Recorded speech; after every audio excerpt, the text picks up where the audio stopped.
ये मन, वचन और कर्म तीनों की एकता, ये कहां जाकर के होगी, कब होगी? ये तब होता है जब अपने भीतर में कोई नादानुसंधान की साधना करे और उसमें सफल हो जाए। बस यही एक इसका उपाय। जो नाद साधना करके सफल हो गए ना, अब उनके मन वचन कर्म में एकता हो जाएगी। जैसे नादानुसंधान की साधना आप किए, नाद को कहते हैं शब्द, फल क्या होगा? शब्द गहियो जीव संशय नाही, साहब भयो तेरो संग। ये देखिए, सार शब्द ध्वनि संग सुरत हो अकह में लीनी, अध्वनि अशब्द अनाम परम पद गति की भीनी, द्वैत द्वंद्व सो रहित सो प्रभु पद पाई के, अरे हारे में ही सुरत न लौटई बहुरी न जन्मई आई के। द्वैत द्वंद्व सो रहित सो प्रभु पद पाई के। कब? सार शब्द ध्वनि संग सुरत हो, जब हमारी सुरत सार शब्द के संग हो जाएगी तब।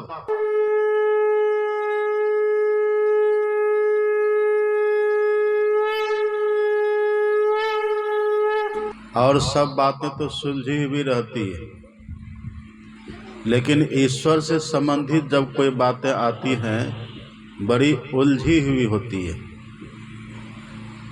और यह सत्संग जो हम लोग कर रहे हैं, यह सत्संग खास करके रामनवमी के उपलक्ष्य में कर रहे हैं। आप कल से ही रामनवमी की महिमा ही सुन रहे हैं और पठित पाठ की व्याख्या भी सुनते चले आ रहे हैं। ईश्वर के संबंध में जो हम कुछ कहते हैं वो सब बात आज के संदर्भ का जो सत्संग है, रामनवमी का जो उपलक्ष्य है, उसी के इर्द गिर्द चक्कर काटता है अथवा उसी के इर्द गिर्द रहता है।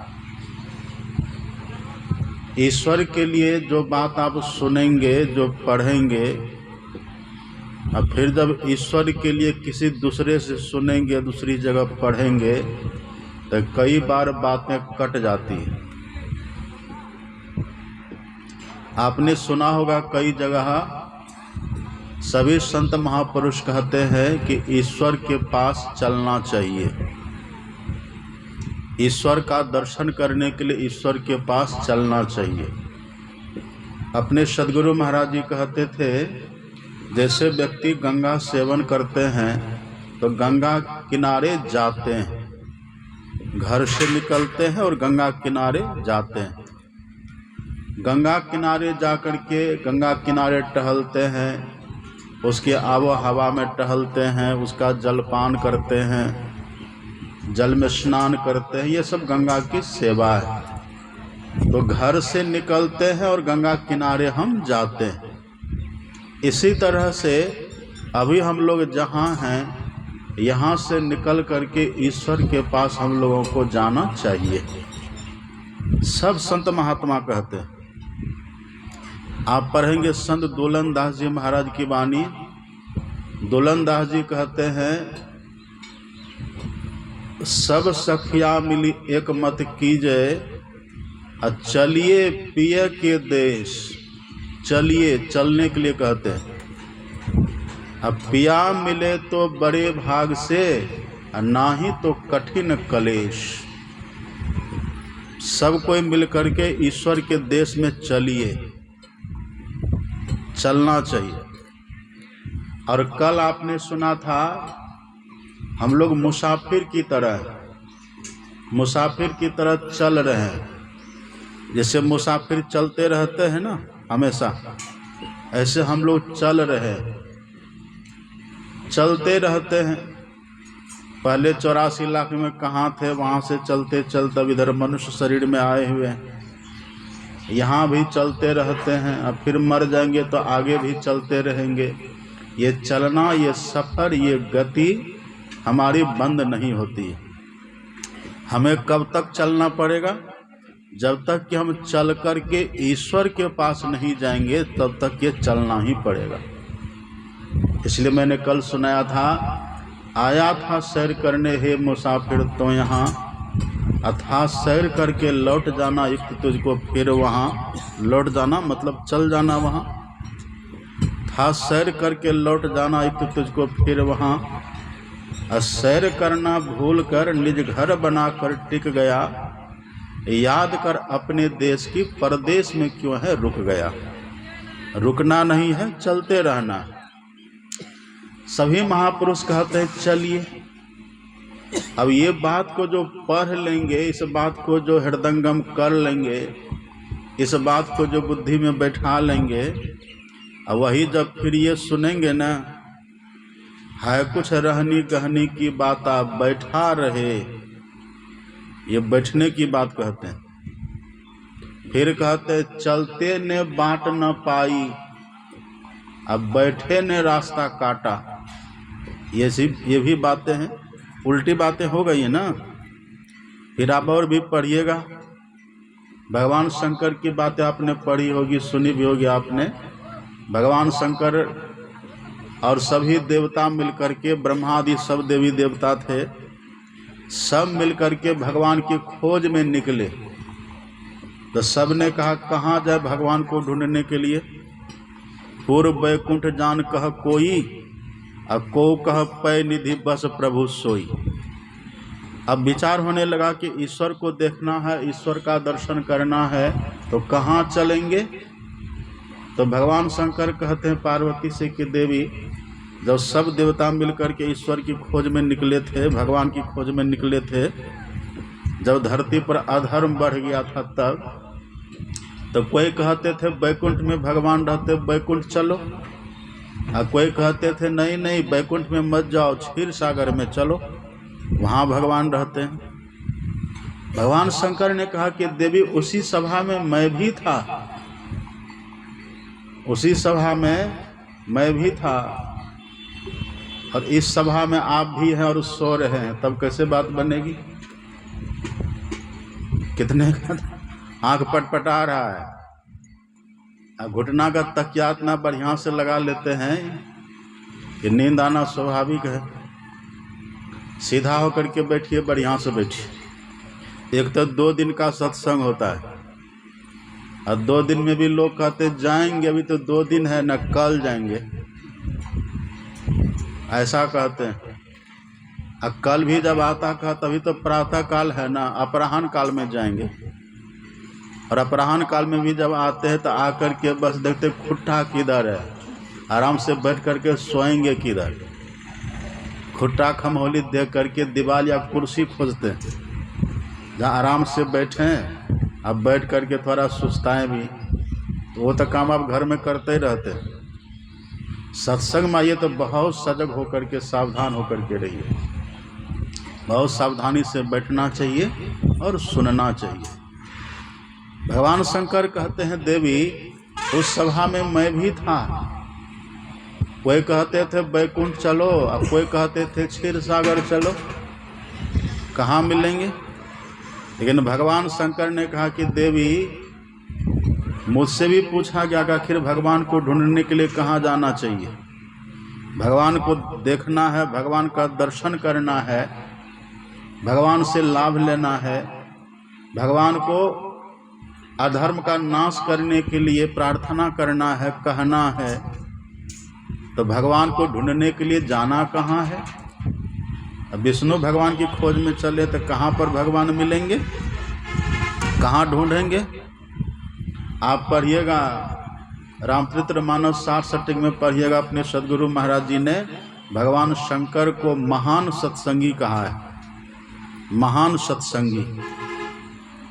तो भगवान शंकर कहते हैं कि देवी उस सभा में मैं भी था। तो देवताओं ने मुझसे भी पूछा कि भोले बाबा आप बतलाइए भगवान कहाँ मिलेंगे। तब भगवान शंकर ने सोचा मन में, और भगवान शंकर तो सत्संगी है ना। अब कोई भी पुराण उठा करके पढ़िए, भगवान शंकर वक्ता हैं और माता पार्वती श्रोता है। प्रायः हर एक पुराण में आपको मिलेगा, सब जगह भगवान शंकर वक्ता, माता पार्वती श्रोता। सत्संग करते रहते हैं। केवल भगवान शंकर वक्ता ही नहीं है, भगवान शंकर केवल सुनाते ही नहीं हैं, भगवान शंकर सबसे बड़े श्रोता भी हैं। आप तो कहाँ आपका घर है, किसी का घर है भदरिया, एक हम पूछते हैं कि सत्संग में नहीं आए, बाबा कोई सवारी नहीं मिली, कैसे आएंगे। किसी घर है भदरिया, किसी का घर है अमरपुर, क्यों नहीं आए, तो ढेर कारण बतला देते हैं। अब भगवान शंकर के लिए पढ़िएगा, भगवान शंकर का घर कहाँ है, सब कोई जानते ना कहाँ रहते भगवान शंकर। भगवान शंकर का घर है कैलाश पर, कैलाश के ऊपर भगवान शंकर वहाँ रहते हैं, कैलाश पर भगवान शंकर रहते हैं। और आप पढ़िएगा रामचरितमानस को, भगवान शंकर कैलाश पर रहते हैं, ढूंढते रहते कहाँ सत्संग हो रहा है, ढूंढते रहते हैं, पता करते रहते किधर सत्संग हो रहा है। और वहाँ से भगवान शंकर पैदल चलते हैं, यानी कि नंदी पर बैठ करके सत्संग में जाएं, ऐसा नहीं करते। नंदी उनका वाहन है ना, आप जानते हैं नंदी है भगवान शंकर का वाहन और सिंह है माता पार्वती का वाहन। ये वाहन कैसा है, सबल है, समर्थ है, हर जगह जा सकता है। लेकिन आप पढ़ेंगे भगवान शंकर पता करते रहते कहाँ सत्संग है, और जब चलते सत्संग में तो पैदल चलते हैं। कभी वहाँ कैलाश पर से उतरते हैं और सीधे चले जाते तीर्थराज प्रयाग, वहाँ कुंभज ऋषि का आश्रम में। एक बार त्रेता जुग माही, शंभु गए कुंभज ऋषि पाही, संग सती जग जननी भवानी, पूजे ऋषि अखिलेश्वर जानी, राम कथा मुनिवर जब बखाने, सुनी महेश, है ना, सुनी महेश श्रोता भी है। तो कभी तो कैलाश पर से नीचे उतरते भगवान शंकर सीधे चले जाते हैं वहाँ कुंभज ऋषि का आश्रम पर, और कभी कैलाश से नीचे उतरते सीधे चले जाते हैं नीलगिरी पर्वत पर, सुमेरु गिरी के ऊपर है नीलगिरी। वहाँ जाकर के काकभूषुंडी जी महाराज जो कथा करते हैं, कभी शंकर भगवान वहाँ जाकर के कथा सुनते हैं, सत्संग वहाँ जाकर के सुनते हैं। कैसे सुनते हैं, वो कैसे सुनते हैं भगवान शंकर, तो भगवान शंकर जब सत्संग में जाते थे ना, तो ध्यान रखते थे मेरे सत्संग में जाने से किसी को विघ्न न हो, किसी को बाधा न हो, किसी को सुनने में विघ्न न हो जाए। ये बहुत ध्यान, इसीलिए आप पढ़ेंगे रामचरितमानस में, जब भगवान शंकर जाते थे सत्संग में तो वहाँ सब पक्षी सब बैठे रहते थे। बटतर कहरी कथा प्रसंगा, आवही सुनही अनेक विहंगा, विहंग कहते पक्षी को। तो भगवान शंकर सोचते थे कि जब हम वहाँ जाएंगे, सब तो पक्षी पक्षी है ना, हम जाएंगे इस रूप में तो सब उड़ जाएगा, भाग जाएगा, सबको विघ्न हो जाएगा। तो भगवान शंकर वहाँ जाने के पहले खुद ही पक्षी बन जाते थे। देखिए कितने बड़े श्रोता है, खुद पक्षी बन जाते थे, और पक्षी बन करके तब वहाँ जा करके बैठ करके बिना किसी को विघ्न किए, बिना किसी को बाधा के तब बैठ करके वहाँ सत्संग सुनते थे। ऐसे हैं भगवान शंकर। तो भगवान शंकर वक्ता भी हैं और भगवान शंकर श्रोता भी हैं, एक नंबर के। इसलिए अपने सदगुरु महाराज जी ने लिखा है कि भगवान शंकर महान सत्संगी और महान योगी। भगवान शंकर कहते हैं कि हे देवी, जब मुझसे पूछा, पहले तो कोई कहते थे पूर्व बैकुंठ जान कह कोई, और कोई कह पै निधि बस प्रभु सोई, कोई कहते थे क्षीर सागर में भगवान हैं और कोई कहते थे बैकुंठ में भगवान है। तो मुझसे पूछा गया, अब मैं तो सत्संगी हूँ, अब बिना सत्संग का विवेक नहीं होता। ये बात को तो नोट कर लेना चाहिए, बिना सत्संग का विवेक नहीं होता है। और सत्संग भी कैसा, या तो आप यदि संत हैं तब तो अपनी अनुभूति की बात कहिए, उस सत्संग से लोगों को लाभ हो जाएगा। और यदि संत आप नहीं हैं तो संत वाणी को सुनाइए, उससे लोगों को लाभ हो जाएगा। बस संत वाणी का ही आधार सत्संग में होता है। या तो आप खुद संत बन गए तो कुछ भी सुनाइए, सब चलेगा। यदि आप संत नहीं बने हैं तो संत वाणी का आधार लीजिए, तब काम चलेगा। तो सत्संग सुनने से विवेक होता है। बिनु सत्संग विवेक न होई, राम कृपा बिनु सुलभ न सोई। बिना सत्संग के विवेक नहीं होता और सत्संग बिना ईश्वर कृपा के नहीं मिलता। तो भगवान शंकर तो सत्संगी हैं, विवेक है उनके पास। भगवान शंकर ने विचार किया, ये सब भगवान को पाने के लिए चले हैं, ये सब भगवान को ढूंढने चले हैं, तो कहाँ जाएंगे ये लोग? कहाँ जाकर के भगवान मिलेंगे? कहाँ जाकर के भगवान का दर्शन होगा? और भगवान शंकर को पता था एक संत अपने यहाँ हुए हैं, उनका नाम है देवर्षि नारद। क्या नाम है? एक संत का नाम है देवर्षि नारद। नारद का अर्थ होता है नारद, जिनका वचन कभी रद्द न हो, जिनका कहा हुआ कभी मिथ्या न हो, जो असत्य वचन कभी न बोले। पलटू संत जो कही गए वही बात है ठीक, यही होते हैं नारद, देवर्षि नारद, जिनका वचन कभी झूठ न हो। देवर्षि नारद ने भगवान से पूछा था कि भगवान आपका परमानेंट एड्रेस क्या है, मतलब स्थायी पता। अस्थाई पता किसको कहते हैं? हम जाएं तो बिना मिले कभी वापस न आना पड़े, उसी को कहते हैं ना स्थायी पता। भगवान आप कृपा करके बतलाइए आपका अस्थाई पता क्या है? अस्थाई पता मतलब हम वहां पर जाएं तो मिला, बिना मिले हम वापस न आए, ये बताइए। एक होता है अस्थाई पता, जानते हैं ना, टेम्पररी अस्थाई पता। अस्थाई पता में कभी रहेंगे कभी नहीं भी रहेंगे, संजोग होगा तो कभी दर्शन हो भी जाएगा और नहीं होगा तो दर्शन नहीं भी होगा।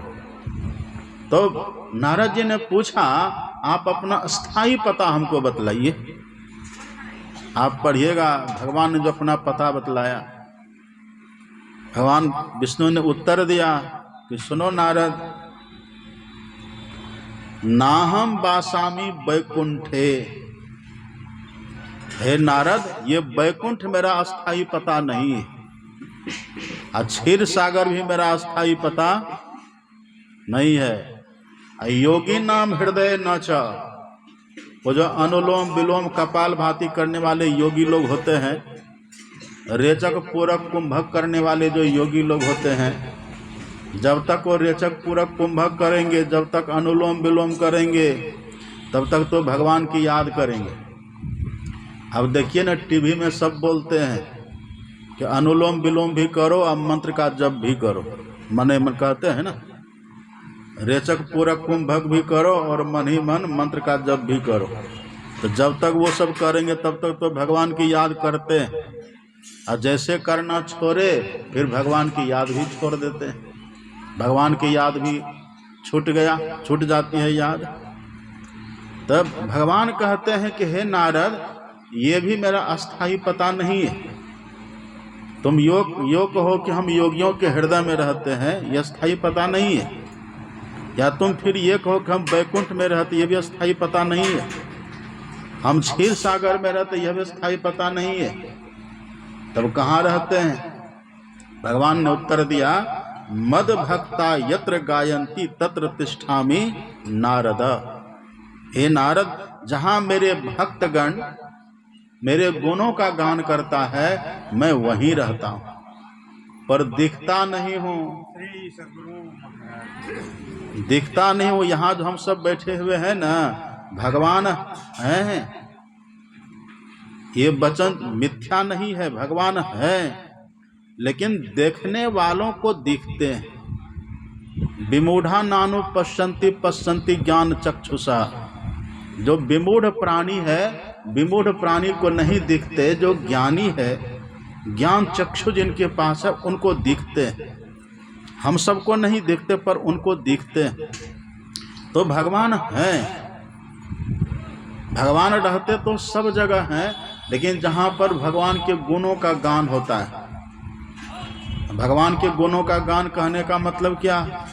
भगवान के गुणों का व्याख्यान, भगवान के गुणों का गान, भगवान की महिमा का बखान, भगवान की महिमा, भगवान की गरिमा, भगवान की विशेषता, भगवान की उपस्थिति की बात, भगवान की कृपालुता की बात, भगवान की सर्वव्यापकता की बात, भगवान की दयालुता की बात, भगवान की अंतर्यामिता की बात, ये सब जो बातें जब होती है ना, तो भगवान वहाँ पर चैतन्य तो चैतन्य सुन रहे थे ना पाठ में आपने, स्वरूप अखंडित व्यापी चैतन्य से चैतन्य, वो चैतन्य से चैतन्य तो ईश्वर है ही है। पर जहाँ पर उनके गुणों का गान होता है तो वो बस मानो उन्मुख हो जाते हैं, उन्मुख हो जाते हैं। उन्मुक्त तो है ही है, उन्मुख हो जाते हैं, मतलब उनके तरफ वो आकर्षित हो जाते हैं, प्रभावित हो जाते हैं। तो जहाँ पर भगवान के गुणों का गान हो, ईश्वर वहाँ विराजते हैं। भगवान वहाँ उन्मुख होकर के, चैतन्य होकर के वहाँ प्रकट रहते हैं, वहाँ विराजते हैं भगवान। तो भगवान शंकर कहते हैं कि देवी मैंने ये सब सुना था, सत्संग में जाते थे ना भगवान शंकर, सुना था। तब मुझसे पूछा गया कि हे भोलेनाथ आप बतलाइए, आप बतलाइए कि कहाँ भगवान हमको मिलेंगे। तब भगवान शंकर ने कहा कि देवी मैंने उत्तर दिया, हरि व्यापक सर्वत्र समाना, हरि व्यापक सर्वत्र समाना। सर्वत्र का मतलब नींबू का शरबत, यही होता है ना। सर्वत्र का मतलब क्या होता है? अब नींद टूटी कितने की। एक जगह सत्संग हो रहा था तो 4-5 बूढ़ी माता सब गई, और सत्संग से जब लौटी तो कहाँ गए थे? तो गए थे सत्संग में। अच्छा, तो 2-4 बात हमको भी सुना दीजिए। तो बुढ़िया कहती है सुने थोड़े जो सुनाएंगे। तो फिर गए थे कहले, सुतने के लिए गए थे वहाँ। घर में काम धंधा करते करते थकते तो सत्संग में सोने के लिए जाते हैं। ये स्थिति है। सर्वत्र का अर्थ होता है सब जगह। हरि व्यापक सर्वत्र समाना। लेकिन वो प्रकट कैसे होंगे? अब देखिए, पहले क्या कह रहे थे? पहले कह रहे थे चलिए पिया के देश, चलिए। पहले कह रहे थे ना, सब संत महापुरुष कहते चलिए चलिए। यहाँ देखिए भगवान शंकर क्या कहते हैं, कहीं जाइए आइए मत, जहाँ है वहीं आप रहिए, बस प्रेम से अपने हृदय को आप्लावित कर लीजिए, वहीं पर भगवान प्रकट हो जाएंगे। हरि व्यापक सर्वत्र समाना, आप प्रेम ते प्रकट होई मैं जाना। तो कभी कहते चलो, कभी कहते चलो, और कभी कहते कहीं मत जाओ। ये सब बातें उल्टी पुल्टी जब बातें। अच्छा, कहीं देखिए ये भी हम लोग कहते हैं, हम लोग ये भी कहते हैं कि ईश्वर की प्राप्ति करनी है। हम लोग कहते हैं ना ईश्वर की प्राप्ति, ईश्वर का स्वरूप और उसकी प्राप्ति, वो लोग कहते हैं ना ईश्वर की प्राप्ति और ईश्वर का स्वरूप और उसकी प्राप्ति, मतलब प्राप्ति प्राप्त करना है। अब पढ़िए संत कबीर साहब की वाणी। कबीर साहब कह देते हैं, पाया कहे तो बाबरे। जो पाने की बात कहते हैं ना, पाया कहे सो बाबरे। अब बाबरे किसको कहते हैं? बाबरे पागल को कहते हैं। कबीर साहब कहते हैं पाया कहे सो बाबरे। जो ये कहते हैं ना कि ईश्वर को पाना है, ईश्वर को हम पा लिए, तो समझिए बाबरा पागल है। पाया कहे सो बाबरे, अब खोया कहे सो कूर। कूर मतलब क्रूर, मतलब दुष्ट। पाया कहे सो बाबरे, अब खोया कहे सो कूर। अब पाया खोया कछु नहीं, ज्यों का त्यों भरपूर।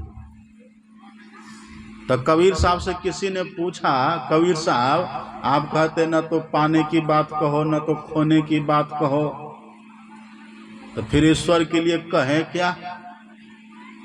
तो कबीर साहब ने कहा, न पाने की बात करो, न खोने की बात करो, न जाने की बात करो परखने की।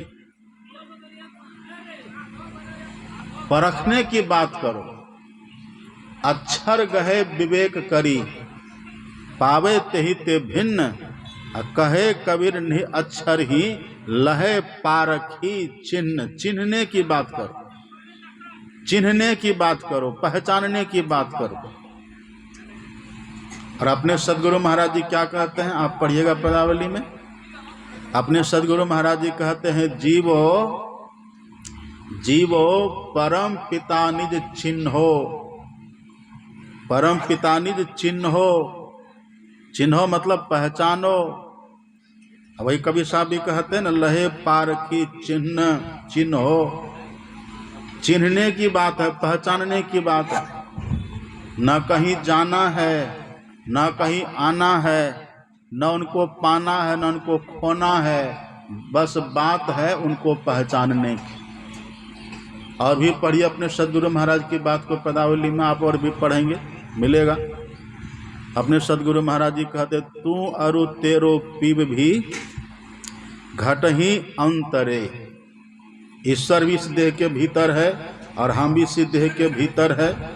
कहते कहते आगे गुरु महाराज जी कह देते हैं, अपने सदगुरु महाराज जी कह देते हैं, पियो व्यापक सर्वत्र। अब परख आवे नहीं, ये देखिए परख आ गया ना सब। पियो व्यापक सर्वत्र, परख आवे नहीं। गुरुमुख घट ही माहि, परख पावे सही। वो परख लेते हैं, है ना। तो ये उल्टी पुल्टी बातें, लेकिन जो सत्संग बराबर करते रहेंगे ना, जब विवेक भीतर से जग जाएगा, तब सब उल्टी पुल्टी बातें भी सुलटी जैसी लगेगी। नहीं तो यहाँ सुन लेंगे कुछ, वहाँ जाके सुन लेंगे कुछ। यहाँ भ्रम मिटेगा, वहाँ जाके भ्रम हो जाएगा। यदि एक बार ठीक से भ्रम मिट गया, श्रवण ज्ञान की भी बड़ी महिमा है।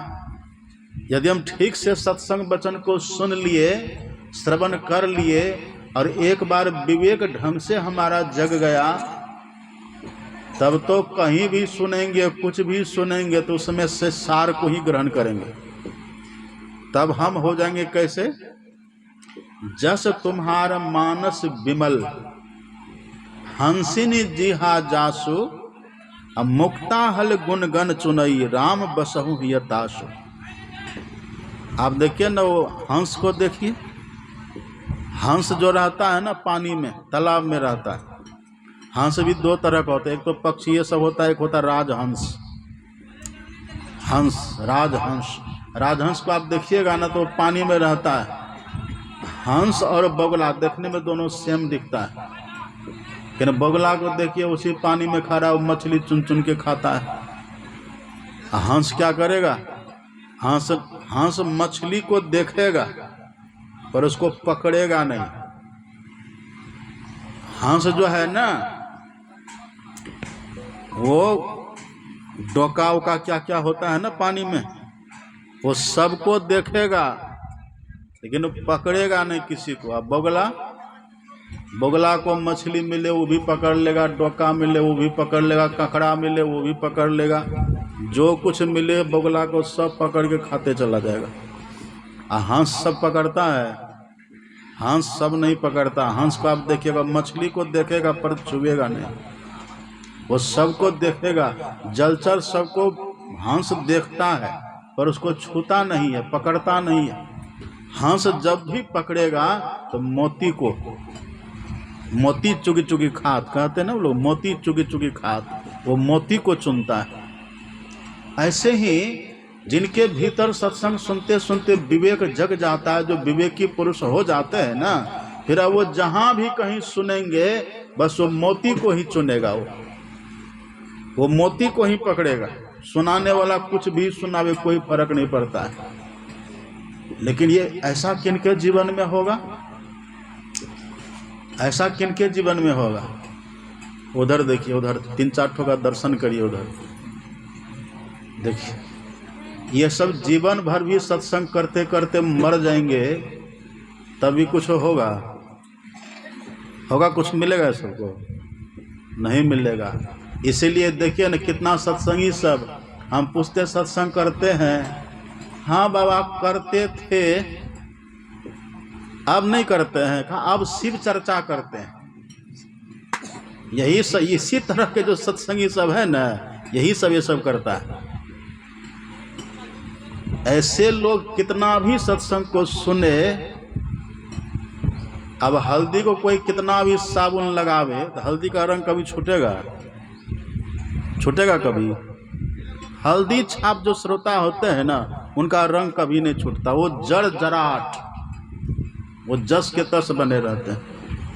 लेकिन जिन पर ईश्वर की कृपा होती है और ढंग से संतमत के सत्संग को सुने, अब विवेक नहीं हो संभव ही नहीं है। वो विवेकी हो जाते हैं। आप पढ़िएगा अपने सदगुरु महाराज के प्रवचन में, अपने सदगुरु महाराज जी कहते थे ईश्वर के स्वरूप के संबंध में कहते कहते मुझे 20 साल हो गए, 20 वर्ष। तब जब 20 वर्ष वो कहे थे उस समय की बात है। सदगुरु महाराज जी ने कहा था ईश्वर के स्वरूप के विषय में कहते कहते मुझे 20 वर्ष हो गए, और अफसोस है कि अभी भी कुछ ही लोग समझ पाए, सब नहीं, अभी भी कुछ ही लोग समझ पाए। कितना उलझा हुआ, कितना टेढ़ा मेढ़ा है, कहीं कुछ सुन लेते कहीं कुछ सुन लेते हैं। एक को हमने पूछा कि शिव चर्चा में काहे चले गए? आप पहले यहाँ थे, सब संतन की बड़ी बलिहारी कितना बढ़िया करते थे, अब शिव चर्चा में काहे चले गए? कहा कि बाबा सब संतन की बड़ी बलिहारी करते करते दिन में 3 बार थक जाते थे। यहाँ कुछ करना धरना नहीं पड़ता था, नहीं पड़ता है बाबा। अब वहाँ संत मत में थे तो 3 बार ध्यान करना पड़ता था। वहाँ पर लहसुन प्याज तक पर पाबंदी लग गई थी। यहाँ तो बाबा इतना सस्ता है, यहाँ तक कहते जब तक मन करे तब तक सोवो। हमने पूछा सोते हैं? कहा हाँ सोते हैं। तो जगते कब? सवेरे जग भी जाते हैं। तो सवेरे कितने बजे? सवेरे, अरे बजे बताइए ना। सवेरे जग जाते हैं, बजे बताइए। 8 बजे। 8 बजे उसके लिए सवेरे। देखिए, और संत मत में थे तब कितने बजे? कहा बाबा तब तो कहते थे 3 बजे जगो, यदि 3 बजे नहीं जग सको तो 4 बजे जगो। अब कुछ भी हो कम से कम सूर्योदय के पहले जगो। यहाँ तो बाबा आराम से 8 बजे जगते हैं, तब कहते जागो महादेव। कितना आराम है, कितना आसान है ये। यहाँ तक कोई परेशानी की बात ही नहीं है। इतना सुलभ सुखद ये मार्ग है। छोड़िए कहाँ संत मत में हम थे। और 3 बजे जगो, 3 बजे जग करके ध्यान करो, स्तुति विनती करो। देखिए लोग कैसे होते। विवेक हुआ है। राम भगवान कहते हैं, राम भगवान जगते थे, जगने के लिए कहते हैं। कृष्ण भगवान जगते थे, जगने के लिए कहते हैं। भगवान शंकर जगते थे, भगवान शंकर जगने के लिए कहते हैं। ये बड़े बड़े सभी संत महापुरुष, और सुने हैं ना गुरु महाराज की कहानी, जो भिक्षु जगदीश काश्यप थे, श्रीनगर में अखिल भारतीय था सदगुरु महाराज जी का, वहाँ आए थे पहली बार। वहाँ जब गए तो देखा लाखों की भीड़ थी। वहाँ कोई आडंबर नहीं, कोई प्रपंच नहीं था। वो संठी का होता था, तब वो संठी का पंडाल होता था। संठी को टटिया बना करके तब उसका पंडाल छाड़ा जाता था, ऐसा होता था। तब पहले ऐसे होता था। वो वहाँ पर गए थे, देखा लाखों की भीड़, पर पिन ड्रॉप साइलेंट जो आप कहते हैं ना, बिल्कुल शांत वातावरण, शांत माहौल, वैसा ही वो वहाँ का माहौल। लाखों की भीड़, ना कोई कहीं पर सिक्योरिटी गार्ड है, ना कोई बॉडी गार्ड है, किसी का कुछ भी नहीं। सब स्वतंत्र और सब स्वयं से शांत बने हुए थे। बड़े प्रभावित हुए वो। अब प्रभावित होकर के सत्संग वो भी सुने। रात्रि विश्राम के वही पंडाल में सब समय से भोजन किया। पहले भोजन की व्यवस्था आप जानते हैं ना, जब सदगुरु महाराज जी के समय सत्संग होता था तो वहाँ भंडारा की व्यवस्था नहीं हुआ करती थी। तो अपना अपना बना करके अपने से खाते थे। यहाँ एक बार घोषणा कर दी जाती इस मंच से, अपना अपना खाइए, सत्संग सुनिए, पूरा पंडाल खाली हो जाएगा, कोई श्रोता रहेगा? यहाँ तो घोषणा करना पड़ता है कि बढ़िया भोजन करेंगे, चलिए, बढ़िया भंडारा होगा, चलिए। अब भंडारा में भी यदि जान लिया कि खिचड़ी बन रही तो कितना रास्ते से लौट जाते हैं, खिचड़ी खाने के लिए जाएंगे वहाँ। क्या सदगुरु महाराज जी के समय में अपने से बनाते थे लोग, बर्तन लेके जाते थे। वो दृश्य जब उसने देखा, देख करके बड़ा प्रभावित हुआ। रात्रि में सब खा पी करके सो गए। अब ब्रह्म मुहूर्त जब हुआ, घंटी बजी, 2:45 बजे घंटी बजती है ना हम लोगों की, घंटी बजी। अब घंटी जैसे बजी, वो जो थे ना भिक्षु जगदीश काश्यप, वो मानो CBI की तरह, गुप्तचर की तरह कर रहे थे, देखें यहाँ क्या क्या होता है। तो देखा जैसे 2:45 बजा तो घंटी बजी, और जैसे घंटी बजी, घंटी बजते सब के सब जग गए, सब पूरा पंडाल जग गया, सब जगे। जिनको जिनको जो करना था फ्रेश होकर के बढ़िया से कुल्लाचमन करके, और सब अपने अपने आसन पर जा करके आराम से बैठ करके सब, अब खुला में रहते थे ना, तो अपना चादर को ऐसे घुमा करके ढक लिए, और सब एक आसन से सब सीधा होकर बैठ के ध्यान कर रहे हैं। वो दृश्य जब उसने देखा, करे ये देखो, फिर उनके मन में हुआ कि लाखों की संख्या में सब के सब यहाँ ध्यान कर रहे हैं। हमने तो सुना था कि भगवान बुद्ध ध्यान करते थे, पढ़ा हमने पुस्तकों में, पर यहाँ तो प्रत्यक्ष में देख रहा हूँ कि सब ध्यान कर रहे हैं। देखिए संत महात्मा कैसे, कल्याण कैसे होगा सो देखिए। यहाँ लोग कहते हैं यहाँ बड़ा सस्ता है। एक लड़का हमको मिला, एकदम पूरा मुंह में पान, जर्दा वाला पान एकदम भर लिया, बड़ा सा पान का बना करके खिल्ली मुंह में भर लिया, आप चबा रहा है। हमारे पास आता, कहता बाबा किस मत में? हम बोले संत मत में। कहा क्या आप संत मत में? आ जाइए मेरे मत में, मेरे मत में आ जाइए। और उसी की माँ बगल में थी बेचारी। बाबा, उसकी माँ ने कहा कि बाबा ये मेरा ही बेटा है, ये पढ़ लिख करके देखिए, पढ़ा लिखा है, पढ़ लिख करके कब से, जब से चर्चा में गया है ना, तब से बर्बाद हो गया है। जर्दा पहले नहीं खाता, तब देखिए जर्दा खाने लगा। इसका मुंह का डिजाइन देख रहे हैं ना कैसा है, पूरा मुंह में पान भर लिया, चबा रहा है जर्दा, नशा में अकबक बक बक बक रहा है, क्या क्या कह रहा है।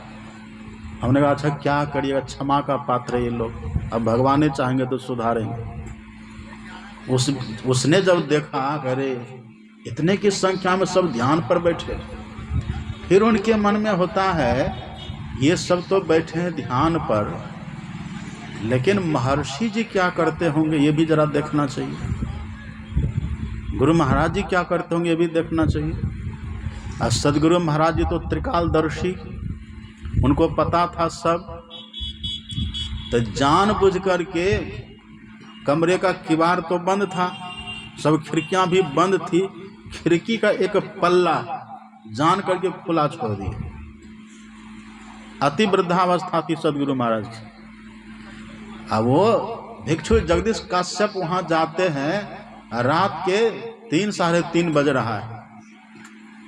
और जब वहां जाकर के देखा तो देखा मसहरी लगी हुई है, मसहरी लगी है, मसनद रखा है सदगुरु महाराज जी के 3 तरफ। जीर्ण शीर्ण अति वृद्ध शरीर था ना, तो मसनद रखा हुआ है, उसी में सदगुरु महाराज जी बैठ करके समाधिस्थ हैं, ध्यानस्थ मुद्रा में। अब वो जैसे देखा वो चहक पड़ा, और उसके मुंह से निकल गया कि मुझे तो साक्षात भगवान बुद्ध ही मिल गए। दृश्य देखा तब ना, तब देखिए आज सदगुरु महाराज के नाम पर ऐसा कौन सा देश है जहां संत मत का अनुयायी नहीं है? कहिए, हर देश में महर्षि संत शिव जी महाराज कहते थे, जहाँ 6 महीने का दिन होता है, 6 महीने की रात होती है ना, वहाँ भी संत मत के अनुयायी है। हर जगह फैले फैले। सदगुरु महाराज जी कुप्पा घाट में रह करके कहाँ कहाँ देखिए प्रचार कर दिए, कहाँ कहाँ लोगों को जगा दिए और लोगों को सत्संगी बना करके कल्याण कर दिए। अब बिहार का लोग कहता है कि नहीं चर्चे बढ़िया है इसका कोई इलाज? ऐसा कौन करेंगे जो सत्संग में जाकर के सोएंगे? वही ऐसा कहेंगे। ये सब देखिए ईश्वर के संबंध में ऐसी ऐसी बातें हैं ना, तो कोई कहते हैं कि प्राप्त करो, लेकिन फिर कहते हैं कि नहीं छिन्न हो, बस केवल पहचानना है। का पहचानने का मतलब क्या है? क्यों कहते पहचानना है? कारण क्या है? देखिए आप रात में चले जा रहे हैं और आपके पास टॉर्च नहीं है, रास्ते में आप चले जा रहे हैं, एक रस्सी रखी हुई है रास्ते में, अब रस्सी को देखे, क्या दिखाई पड़ा? क्या दिखाई पड़ा?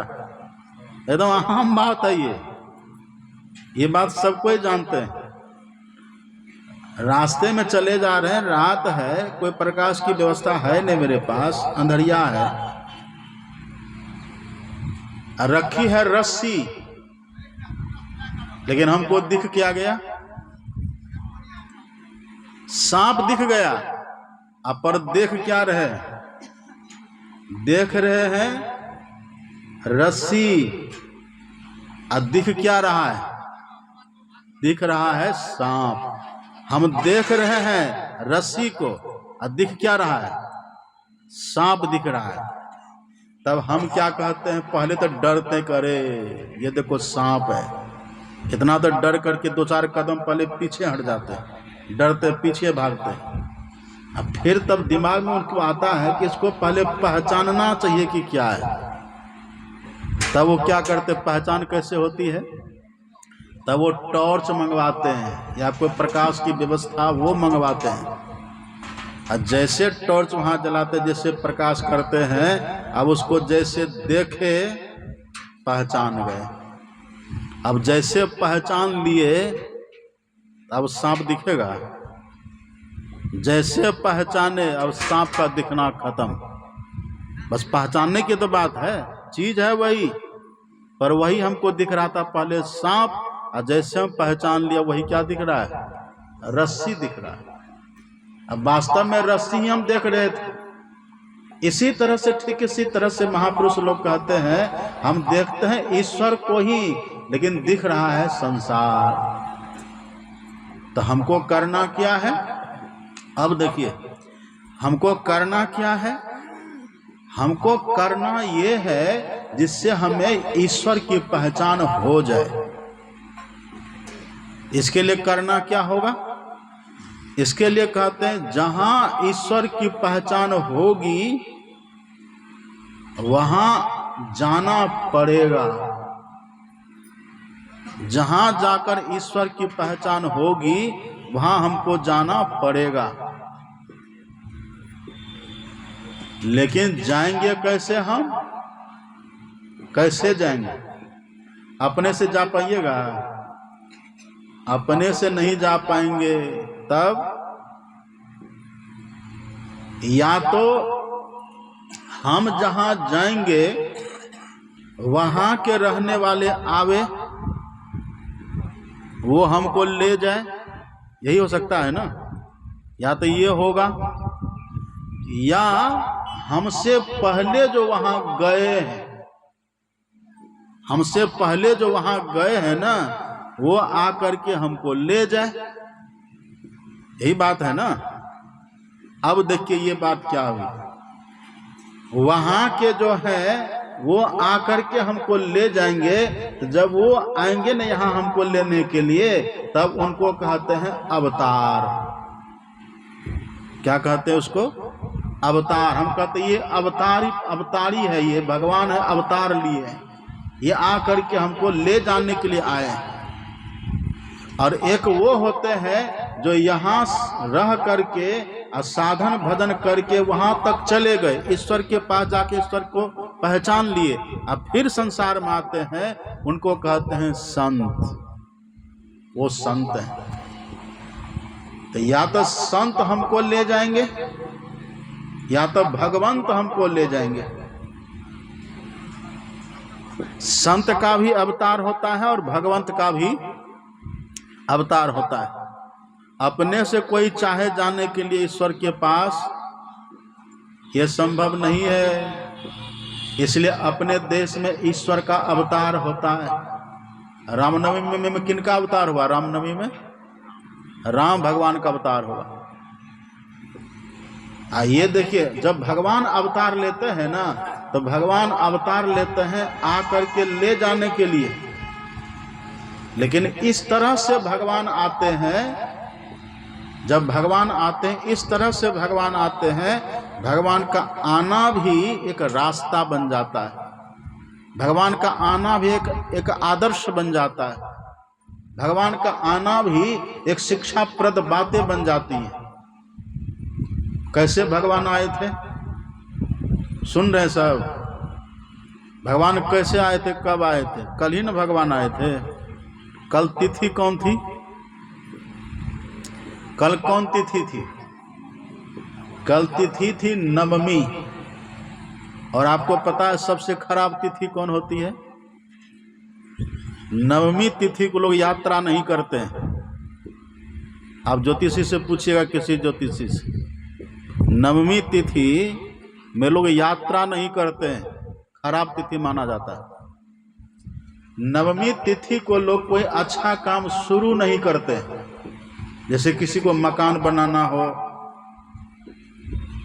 या किसी को जमीन खरीदना हो, मतलब शुभ काम कोई भी करेंगे ना, वो नवमी तिथि को नहीं करते हैं। और नवमी तिथि को यात्रा भी नहीं करते लोग, अशुभ माना जाता है। इन भगवान किस तिथि में आए? उसी तिथि में आए। ये कहने का भाव क्या हुआ? ये कहने का भाव, यदि आप ईश्वर का दर्शन करने के लिए, ईश्वर को प्राप्त करने के लिए चलते हैं, तो उसमें दिन तारीख कुछ मत देखिए। ईश्वर का दर्शन दिन देख करके नहीं होता है।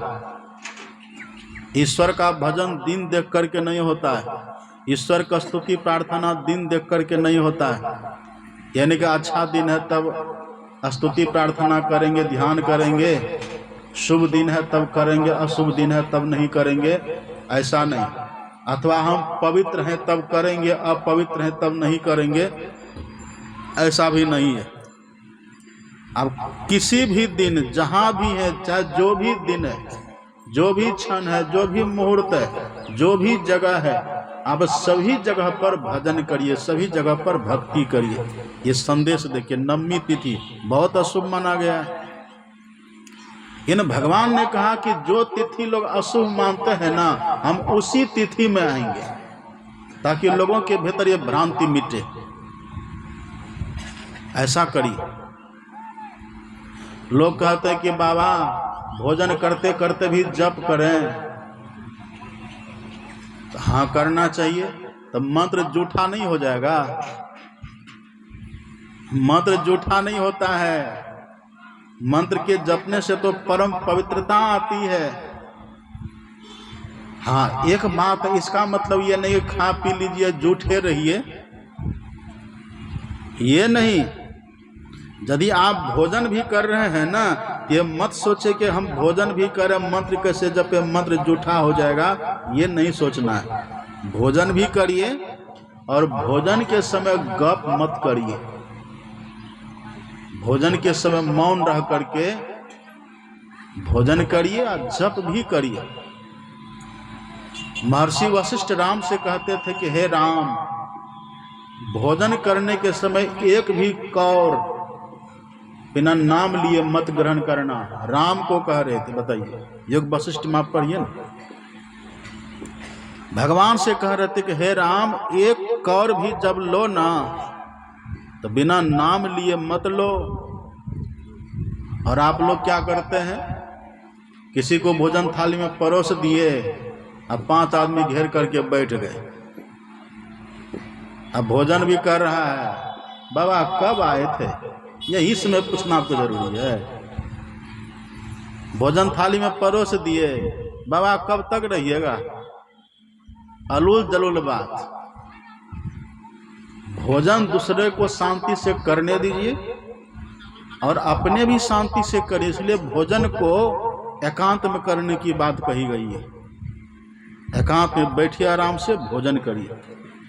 हम लोगों को सबसे ज्यादा गुस्सा तब आता है जब थाली में भोजन करके अब बगल में बैठ करके गपियाने लग जाते हैं। उस समय इतना गुस्सा होता है कि थाली उसी के मुंह पर फेंक दे। इन्हें कंट्रोल करते हैं गुस्सा को और तब इशारा कर देते कि जाइए अभी उधर बाद में। कैसी ना समझी होती। एक लड़का था, बच्चा था छोटा बेचारा, उनको लघु शंका लगी तो लघु शंका भी कर रहा था, राम राम भी कर रहा था, भगवान का नाम भी और लघु शंका भी कर रहा है। उधर से हनुमान जी जा रहे थे, एक गदा दिया, का बुड़बक भगवान का नाम भी लेता है, पेशाब भी करता है। हनुमान जी गए भगवान के पास और जब भगवान का चरण दबाने लगे, दबाते दबाते जब पीठ को दबाने लगे, देखते पीठ पर चोट लगी है। प्रभु ये चोट कैसे लगी? कहा तुम ही तो मारे हो। हनुमान जी ने कहा हम और आपको मारेंगे, कैसे संभव है? वो बच्चा को जो तुम मारे थे गदा, तो गदा की चोट बच्चा सह सकता था, उस चोट को मैंने अपनी पीठ पर सही है। यदि मैं नहीं सहता तो तुम्हारी गदा की चोट वो बच्चा सहेगा? उसका तो राम नाम सत हो जाता है। और सुनो, भगवान का नाम कभी भी ले सकता है, मेरा नाम कभी भी कोई ले सकता है। अपवित्रम पवित्रो वा सर्वावस्था गतोपि वा, कि सब अवस्था में। इसका मतलब यह नहीं कि जानबूझकर कि हम उसी अवस्था में हमेशा रहे, ये कहने का भाव नहीं है। हमेशा हमेशा लीजिए, क्या पता लेट्रिन करते करते दम निकल जाए, है कोई ठिकाना? क्या पता लघु शंका करते करते किसी की मृत्यु हो जाए? क्या पता हम भोजन कर रहे तभी, आप जानते हैं ऐसे ऐसे व्यक्ति को हम लोग जानते हैं, भोजन कर रहा था, थाली में सान लिया भात दाल, अब मुंह में लेगा, थाली से मुंह तक आते आते बीच में ही लकवा मार दिया। यही थाली से हाथ उठा मुंह तक जाने के लिए, रास्ते में लकवा मार दिया। ये कैसा शरीर है, ये कैसी सफर है हमारी जिंदगी की। तो हमेशा भगवान कहते ये सब मत देखिए, कौन तिथि है, अशुभ है कि शुभ है, कुछ मत देखिए। अब पढ़िएगा, तुलसीदास जी ने लिख दिया है। तुलसीदास जी लिखते हैं, जोग लगन ग्रह वार तिथि सकल भये अनुकूल। जब भगवान आने वाले होते हैं ना, तो भगवान ये नहीं कि अनुकूल बना करके हम जाएंगे, ऐसा नहीं होता। जब भगवान आने वाले होते हैं ना किसी के जीवन में, तो अपने आप सब कुछ अनुकूल हो जाता है, सब अनुकूल हो जाता है। रात एक व्यक्ति हमको फोन किए कि बाबा जानते हैं क्या, कहा पहले तो घर में कुछ खाने पीने की भी व्यवस्था नहीं थी बाबा, बड़ी गरीबी का जीवन जी रहे थे। लेकिन देखिए ऐसी कृपा गुरु महाराज की हुई कि नौकरी अब लग गई, दरोगा बन गए, नौकरी लगी, अब सब कुछ ठीक से होने लगा। फिर बाबा ऐसी जमीन एक जगह हमको ऐसी मिल गई कि जमीन की रजिस्ट्री हुई और 3,000 रुपये पर मंथ उससे आने लगा। और देखिए पिताजी अब नेतागिरी में चले गए, पिता जब नेता बनने चले गए, पिताजी भी नेता बन ही जाएंगे। तो हमने कहा आपका अच्छा दिन चल रहा है, ये अच्छा दिन बन जाता है। जब भगवान कृपा करते हैं ना, तो कुदिन भी सुदिन हो जाता है। आप भगवान का जब भजन करेंगे ना, सब प्रतिकूल भी अनुकूल हो जाएगा। जो भगवान का भजन करते हैं ना, जो भगवान के दर्शन के लिए चलते हैं, उनके लिए अशुभ भी शुभ हो जाता है, उनके लिए जहर भी अमृत बन जाता है। उनके लिए शत्रु भी मित्र बन जाता है। आप पढ़िए ना, जो भगवान के भक्त, जो भगवान की भक्ति करने लग जाते हैं, उनके लिए आप पढ़ेंगे, उनके लिए गरल सुधा, गरल कहते हैं गरल कहते हैं जहर, असुधा कहते हैं अमृत, उनके लिए गरल सुधा। रिपु, रिपु कहते शत्रु को, रिपु करई मिताई, गौपद सिंधु अनल शीतलाई, सब अनुकूल हो जाता है, सब अनुकूल। कल ही यहां हम बैठे थे ना, शाम के सत्संग के बाद एक लड़का उधर से आ गया और उसके हाथ में एकदम धागा, इतना धागा बांध लिया, क्या उसको बोलते हैं, हाँ मौली, मौली बोलते हैं, हाँ मौली वाला धागा जो बांधते हैं। अच्छा, बांधना चाहिए, सनातन धर्म में ये सब शुभ काम माना गया, बांधना चाहिए।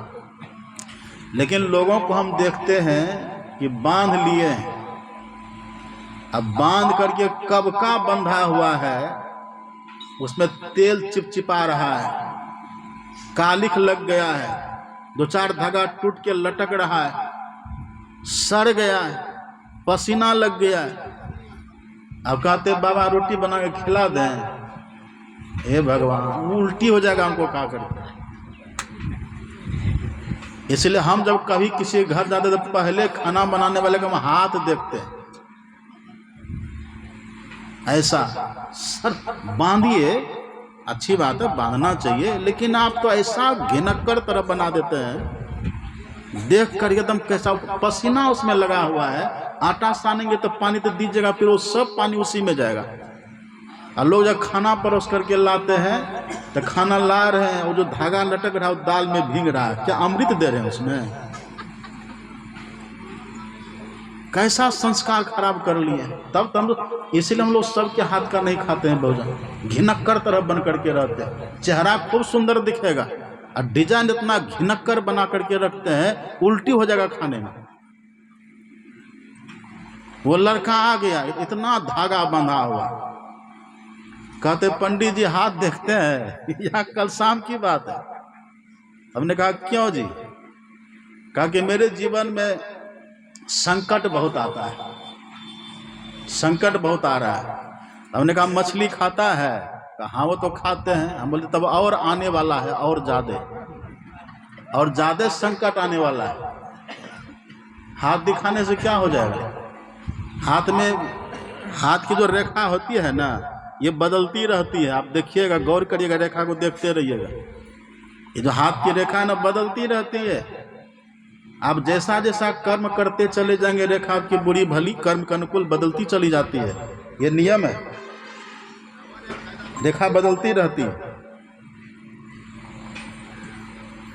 शुभ कर्म करिएगा तो सुख को कोई छीनेगा नहीं, अशुभ कर्म करिएगा तो रेखा दिखाते फिरिए। हमको कहता बाबा राशि बता दीजिए, राशि। वही कल शाम की बात है, इसी जगह। तो हमने कहा कि राम की राशि और रावण की राशि दोनों की एक राशि थी, जानते हो कि नहीं? र से राम, र से रावण, एक ही राशि हो गया ना। क से कृष्ण, क से कंस, एक ही राशि है। राशि से क्या होते? दोनों बराबर थे क्या? पुतना और पार्वती दोनों की एक ही राशि है। शूर्पणखा, सबरी, दोनों की राशि एक ही है। राशि के फेर में काहे पड़ते हैं? सबरी की तरह बनिए, हाथ दिखाते फिरेंगे और शूर्पणखा की तरह करेंगे, है सुखी होने की संभावना है। हाथ दिखाते फिरेंगे और कंस की तरह करेंगे, रावण की तरह करेंगे, नहीं होगा। इसलिए भगवान के लिए न कोई दिन देखिए, न कोई मुहूर्त देखिए, बस निरंतर भजन करते रहिए। भोजन करने के समय भजन करिए, और भोजन के बाद जब भोजन कर लेते हैं ना, भोजन की देखिए, जिस समय भोजन करिए इसी हाथ से केवल भोजन करिए। आपको तो भोजन भी करने नहीं आता। एक हाथ में रोटी पकड़ लेते हैं, दूसरे हाथ से तोड़ तोड़ के खाते हैं। अब फिर कपड़ा गिरा, इस हाथ को रोटी रख के फिर कपड़ा भी संभाल लिए। ये खराब कर दिया आप। अब आपका कपड़ा अशुद्ध हो गया। हम लोगों को देखिए, जब हम लोग भोजन करते हैं ना, इसी हाथ से रोटी तोड़ते हैं, और जब बीच में पानी ऐसे पीते हैं, अगर कभी पानी पीना भी हो ना, तो इसी हाथ से गिलास पकड़ करके पी लेते हैं, इसी हाथ से पीते हैं। हाँ, यदा कदा जब ये होता है कि गिलास को जूठा नहीं करेंगे, क्योंकि इसी से फिर हाथ भी धोना है, तब बायां हाथ से पकड़ के ऊपर से एक आध घूंट जब कभी जरूरत हो तब पी लेते हैं। और आप लोग क्या करते हैं, भोजन कर रहे हैं, इस हाथ से गिलास को पकड़े मुंह में लगा के पी लिए, जूठा हो गया। ये इसको कहते हैं शुच्याचार। अब भोजन के बाद एक को हमने देखा भोजन कर लिया और जेब से रुमाल निकाल करके पोंछ लिया हाथ। तो हमने कहा ये क्या किए जी? कहा हाथ साफ कर लिए रुमाल से। हाँ, पानी से नहीं धोइएगा? कहा ठंडी में कौन हाथ धोए? हे भगवान, कैसे कैसे लोग होते देखिए। अरे ठंडी तब गर्म पानी से धो लीजिए ना, पर शुच्याचार क्यों छोड़ रहे हैं? ये तो ऐसा तो करिए। अब एक जगह भोजन करने के लिए बैठे ना, तो बीच में नमक लेना था, तो नमक का वो रहता ना, पोट डब्बा रखा रहता है, तो नमक मांगे। तो एक व्यक्ति खा रहा था बगल में, रोटी सब्जी खा रहा था, इसी हाथ से नमक का वो पकड़ा डब्बा, हमको बढ़ा दिया। तो हम बोले यही नमक हम खाएंगे जी। कहा जूठा हाथ से तुम नमक दिया, वही नमक हम खाएंगे। तब कहा कि बाबा आपके गिलास में जो पानी है, ये पानी कहाँ से आया? कहा पानी आया उधर से चापाकल से। कहा चापाकल से नहीं आया है। तब बोला सप्लाई वाला पानी है, और पानी का जो पाइप आया है ना, जहां टैंक है ना, उसी टैंक के मलबा के बीच होकर के पाइप आया हुआ है। जब उसका पानी आप पी सकते हैं, तो मेरे जूठा हाथ से पानी नमक क्यों नहीं खा सकते हैं? हमने कहा हे भगवान, इसको कहते हैं कुतर्क। ये क्या है? भक्ति पक्ष हठ नहीं सटताई। भक्ति के पक्ष में कुतर्क नहीं करना चाहिए। जिस हाथ से भोजन करते हैं उस हाथ को अलग रखिए। भोजन के बाद बढ़िया से हाथ को धो लीजिए, मुंह को धो लीजिए, शुचि हो जाइए, शुच्याचार का प्रयोग करिए, पवित्र हो जाइए। और भोजन करने के समय हर एक कौर में जप करिए। लेट्रिन करने के लिए जाइए। अब तो लोग लेट्रिन भी करने ऐसे जाते हैं जैसे कि पूजा घर में लोग जाते हैं, पूरा सज धज करके समर करके शौच करने के लिए जाते हैं। और शौच कर लेंगे, और जिस हाथ से शौच धोए थे उसी हाथ से सब कपड़ा को पहन लेंगे। कपड़ा को पहन लिए और तब जाके साबुन सब हाथ को धोते। तो अब धोने से क्या होगा? आप जिस हाथ से शौच को साफ किए उस हाथ से तो कपड़ा का आप पहले पकड़ लिए, छू दिए, आप अपवित्र हो गए। तो अब धोने से क्या होगा? ऐसा नहीं करिए। जब शौच करने के लिए जाइए, ऐसा कपड़ा पहन करके जाइए शौच करने के लिए कि शौच के बाद इस हाथ से कपड़ा को छूना न पड़े। यदि वैसा कपड़ा पहन के आप गए हैं ना, तो साथ में साबुन भी ले जाइए। वहीं पर पहले बैठे बैठे इस हाथ को 2-3 बार 4 बार साफ कर लीजिए, और फिर कपड़ा को छुइए। और शौच करने के समय भी जप मत छोड़िए, जप करते रहिए। शौच करने के समय जप किए उसमें कोई दोष नहीं है। और शौच करके उठ गए इसी हाथ से सबको छू छा दिए, तब आपका शुच्याचार नहीं रहा। तो शुच्याचार चाहिए जीवन में, लेकिन शौच के समय जप मत छोड़िए। अब देखिए हमारे मुसलमान भाइयों को देखिए, वो लघु शंका जाएंगे तो पानी लेके जाते हैं, उनको शर्म आती है। हम देखते मुसलमानों को देखिएगा, उन लोगों को देखिएगा केटली रखता है, लघु शंका जाएंगे तो पानी लेके सब जाते हैं। और आपको जाने में शर्म आती है, आपको शर्म आती है, आप कहते हैं कैसे जाएंगे पानी लेके, लाज लगता है। कर्म करने में लाज लगना चाहिए। और आप लघु शंका भी कैसे करते हैं? हमारी बात तो छोड़िए, हम लोग तो देखते रहते हैं। महात्मा गांधी जा रहे थे, एक लड़का था खड़ा खड़ा पेशाब कर रहा था, तो महात्मा गांधी ने कहा कि लड़का बच्चा है, अब पेशाब कर रहा था, तब पेशाब उड़ उड़ करके छिटका पड़ता है ना, पैर पर पड़ रहा है, पैंट पर, कपड़ा पर पड़ रहा है, पेशाब तो गंदा ना होता, पड़ गया ना देह पर, अशुद्ध हो गए ना। महात्मा गांधी ने सोचा, उनकी जीवनी में आप पढ़ेंगे इस तरह का प्रसंग आता है। महात्मा गांधी ने सोचा इस बच्चा को क्या समझाएंगे, बच्चा है, चलो इसके पिताजी को समझा देंगे, पिताजी को कह देंगे, पिताजी समझा देगा तो बच्चा समझ जाएगा, मेरी बात ये क्या पता नहीं माने। तो बच्चा से पूछा है, सुनो इधर, घर तुम्हारा किधर है? वो है मेरा घर। ठीक है, चले उनके पिताजी को समझाने के लिए। जब पिताजी के मकान के पास गए महात्मा गांधी, तब माथा पर गरम गरम पानी गिरा ऊपर से। अब जैसे ऊपर की तरफ देखा तो देखा बेटा तो सड़क पर खड़ा खड़ा पेशाब कर रहा था, बाप छते पर से खड़ा खड़ा पेशाब कर रहा है। महात्मा गांधी ने कहा ये दाल में काला नहीं है, दाल ही काली है। जब बापे ऐसा है तो बेटा कैसा होगा? अब बापे बोले कि बेटा जाओ जरा खैनी लगा करके ले आओ, तो रास्ते में टेस्ट नहीं ले लेगा वो। आप बोले कि बेटा जरा सिगरेट जला करके ले आओ, तो 2-4 सुट्टा रास्ते में लगा देगा वो। बाप को बाप की तरह रहना चाहिए ना, पिता को पिताजी की तरह रहना चाहिए। ये सब वो कहते हैं सुचाचार। ना विरतो दुश्चरितान, ना शांतो, न समाहित, न संत मानसो वापी प्रज्ञा नैन मापमयात। जो दुष्चरित्र है, जो अपवित्र है, जिनका चित्त चंचल है, जिनका मन चंचल है, ऐसे व्यक्ति भगवान को नहीं पा सकते। सोचे भारे साचु समावे, बिरले सुचाचारी, तंते को परतंतु मिलाया, नानक शरणी तुम्हारी। तो शुद्धि चाहिए, पवित्रता चाहिए, लेकिन भजन करने के समय ये नहीं देखना चाहिए हम सोच में कैसे जप करेंगे, हम लघु शंका में कैसे जप करेंगे, ये नहीं देखना चाहिए। ये जब भगवान का कोई भजन करे ना, सब अनुकूल हो जाता है। देखिए ये नवमी तिथि अशुद्ध तिथि है, लेकिन भगवान ने इसी को चुना। भगवान ने कहा जिसको दुनिया अशुद्ध कहते ना, उसी तिथि में आएंगे। जब से रामनवमी शुरू हुई है ना, अब तब से रामनवमी के दिन आप पूजा पाठ करिए तो उसका फल विशेष होता है। भगवान ने उसको कर लिया ना, भगवान ग्रहण कर लिए। कहने का मतलब जिस तिथि में भजन करिए, जिस क्षण में भजन करिए, जिस ग्रह में भजन करिए, जिन नक्षत्र में भजन करिए, सब अनुकूल हो जाएगा। इसलिए भजन का मुहूर्त नहीं देखना चाहिए। हाँ, लेकिन भजन का भी एक मुहूर्त विशेष तरह से भगवान की तरफ से बनाया गया है। वो कौन सा मुहूर्त है?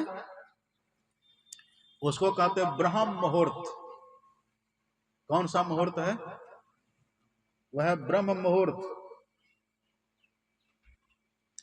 ब्रह्म मुहूर्त। आप देखिए, आप मुंडन भी करते हैं तो मुंडन का मुहूर्त निकालते हैं कि नहीं? विवाह भी करते अपने घर में तो विवाह का मुहूर्त निकालते हैं कि नहीं? यात्रा भी करते, यात्रा का भी मुहूर्त आप निकाल लेते हैं। नींव डालना घर का था, उसका भी मुहूर्त निकाल लेते हैं। सबका मुहूर्त निकालते हैं ना। क्यों? आपके मन में ये रहता कि जब उस मुहूर्त में ये काम हम करेंगे ना, तो काम हमारा जल्दी शीघ्र और सफल शीघ्रता से होगा, अच्छे ढंग से सफल होगा, ये भाव रहता है ना। इसी तरह से भगवान ने, ईश्वर ने एक मुहूर्त बना दिया है। उस मुहूर्त का नाम है ब्रह्म मुहूर्त। ब्रह्म मुहूर्त में जग करके सबको अवश्य ही भजन करना चाहिए, ब्रह्म मुहूर्त में। और आप क्या कहते हैं? आप कहते हैं बाबा शिव चर्चे ठीक है, कौन ब्रह्म मुहूर्त में जगे? ज्यादा बुद्धिमान हो गए, विवेक नहीं जगा तब ने ऐसा बोलते हैं। ब्रह्म मुहूर्त में जगिए। देखिए संत क्या कहते हैं? संत कहते हैं जागे ना पिछले पहर। संत वाणी न माननी चाहिए। जागे ना पिछले पहर, करे न गुरु मत जाप। मत मतलब मंत्र, करे न गुरु मत जाप। देखिए गुरु मत का दो अर्थ है, एक तो गुरु मंत्र है, दूसरा गुरु के अनुकूल मंत्र। अपने मन से मंत्र जपिए, गुरु जो मंत्र को जपने के लिए बतलावे उस मंत्र को जपिए, उस मंत्र की महिमा है। तो जागे ना पिछले पहर, करे न गुरु मत जाप, अब मुंह फारे सोवत रहे ताकू लागे पाप। एक ने कहा कि बाबा आप कहते मुंह फारे सोवत रहे ताकू लागे पाप, तो मुंह को बंद करके सोएंगे तब पाप नहीं लगेगा? इसको को कहते कुतर्क। आप चाहे मुंह को बंद करके सोइए, आके मुंह को खोल करके सोइए। यदि ब्रह्म मुहूर्त में आप सो रहे हैं ना, तो समझ लीजिए आपको पाप लग रहा है। चाहे आप दीक्षा लिए तब भी, और दीक्षा नहीं लिए तब तो लगेगा ही। इसलिए इसका नाम ही ब्रह्म मुहूर्त। इस मुहूर्त में जग करके ध्यान करिए। कृष्ण भगवान भी जग जाते थे। ब्राह्मे मुहूर्ते उत्थाय वायु पस्पृश्य माधव दध्यो प्रसन्न करण आत्मानं तमसा परम। भगवान कृष्ण ब्रह्म मुहूर्त में जग जाते थे। और लक्ष्मण जी कब जगते थे? पढ़िए रामचरितमानस में, उठे लखन निशि विगत सुनी, अरुण शिखा धुनि कान। रात्रि का अंत हो गया, लक्ष्मण जी कैसे जानते थे? अरुण शिखा धुनि कान। अरुण शिखा किसको कहते हैं? अरुण शिखा का मतलब क्या होता है? अरुण शिखा किसको कहते हैं? नहीं जानते हैं? कोई बताइए। अरुण शिखा मतलब? अच्छा, शिखा मतलब बताइए। शिखा मतलब, शिखा किसको कहते हैं? क्या किसको कहते हैं? हाँ, ये माता जी को पता है। शिखा मतलब चोटी। चोटी रखे आप लोग? हे भगवान, कैसा हिंदू है। माताओं के लिए नहीं है, उनको तो पूरा चोटी चोटी रहता है। पुरुषों के लिए चोटी रखना चाहिए। टीक, हाँ, उसी को टीक बोलते हैं। टीक रखते हैं ना यहाँ, टीक बोलते हैं। लेकिन सन्यासियों के लिए नहीं है। सन्यासियों के लिए टीक टिक की बात, जनेऊ तनेऊ की बात नहीं होती। लेकिन ऐसे हिंदुओं को टीक रखना चाहिए, है ना। उसको कहते हैं शिखा। शिखा उसको बोलते हैं। और अरुण शिखा का मतलब क्या होता है? अरुण का अर्थ होता है लाल। अरुणोदय देखे ना, भोर में जब अरुणोदय, सूर्योदय के पहले होता है अरुणोदय। लाल लाल प्रकाश, आकाश आसमान उस समय लाल हो जाता है, उसको बोलते हैं अरुण, अरुणोदय। अरुणिमा उसको बोलते हैं। तो अरुणोदय की तरह, अरुणिमा की तरह जिनकी चोटी टीक हो, उसको कहते हैं अरुण शिखा, मतलब मुर्गा। मुर्गा को देखे, मुर्गा की चोटी लाल लाल होती है, खोपी खोपी जैसी बना हुआ होती है ना उसके माथे पर, खोपा। वही अरुण शिखा, मतलब मुर्गा को कहते हैं अरुण शिखा। तो लक्ष्मण जी कब जगते थे? जब मुर्गा बांग देता था तब जगते थे। अब मुर्गा बांग कब देता है? आप सुनिएगा, मुर्गा दिन भर नहीं बोलेगा। रेयर केस, कभी कभी अदा कदा बोले तो बोले, नहीं तो मौन रहेगा। रात में भी मुर्गा मौन रहता है। देखिएगा मुर्गा। अच्छा, मुर्गा देखने में कितना सुंदर है। क्या उसका कलर डिजाइन, मल्टी कलर, देखिए कितना सुंदर दिखता है मुर्गा। लेकिन आप उसको रखते हैं, हम लोग कहीं चलते ना रास्ते में, जहां दो चार मुर्गा दिख जाए, कह देते मुसलमान भाइयों का घर होगा पक्का। लेकिन वो मुर्गा सबको रखना चाहिए, घर में पालना चाहिए। क्यों? मुर्गा की खासियत ब्रह्म मुहूर्त में बोलता है वो। अब पहले के जो ऋषि मुनि लोग हुआ करते थे ना, वो मुर्गा रखते थे। मुर्गा बोलता था, जैसे मुर्गा बोलता था वो जग जाते थे। गौतम ऋषि की कहानी नहीं सुने हैं आप? सुने हैं ना? कब गए थे नहाने के लिए? जब मुर्गा बांग दिया था तब न गए थे नहाने के लिए। अब तो मोबाइल के चक्कर में मुर्गों को भूल गए। आज जो मुर्गा रखते हुए तो उसको बेचारे को काट कूट के खाने के लिए रखते हैं। देखिए मुर्गा कितना सुंदर दिखता है, कुकरुम करता, कितना अच्छा लगता है। तो लक्ष्मण जी कब जगते थे? जब मुर्गा बोलता था। अब मुर्गा बोलता है ब्राह्म मुहूर्त में, एकदम ब्राह्म मुहूर्त में बोलेगा वो। धीरे धीरे बोलता है, पूरा गदाल मचा देता है वो। कुकरुम को इतना अच्छा बोलता है मुर्गा। वही जब सुनते थे लक्ष्मण जी, तब वो जग जाते थे। उठे लखन, निशि विगत सुनी अरुण शिखा ध्वनि कान, जगते पहले जगतपति जागे राम सुजान। जग जाते थे और सब ही संध्या बंदन किन्ना, सब संध्या बंदन करते थे। तो ब्रह्म मुहूर्त में सबको जग करके ध्यान करना चाहिए। ये सब कथा आपको चर्चा में सुनेगी, मिलेगी सुनने के लिए, है वहां ये सब। ऐसा मत करिए। साचे गुरु के झूठे गुरु के पक्ष को तजत न कीजे बार, द्वार न पावे शब्द का भटके बारंबार। साचे गुरु के गुरु सीढ़ी ते उतरे, शब्द बिहुना होए, ताको काल घसीट है राख न सके है कोई। सच्चे गुरु को छोड़ने में भी खतरा है।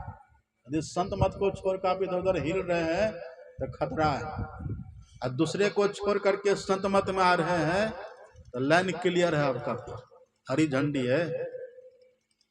संत मता बिनु गति नहीं, सुनो सकल दे कान, जो चाहो उद्धार को बनो संत संतान। है ना ये बात। तो संत मत के अनुकूल ब्राह्म मुहूर्त में जग करके भजन करिए। ब्राह्म मुहूर्त में तो जगना ही है। भले दिन में थोड़ा सो लीजिए चलेगा, रात थोड़ा सवेरे सो लीजिए चलेगा, लेकिन ब्राह्म मुहूर्त में सोइएगा। संतों ने कोई छूट नहीं दी है। रात भर नहीं जगे तो कोई बात नहीं। ऐसे तो कहते भूख राखी भोजन करो तजो सोवन को बान,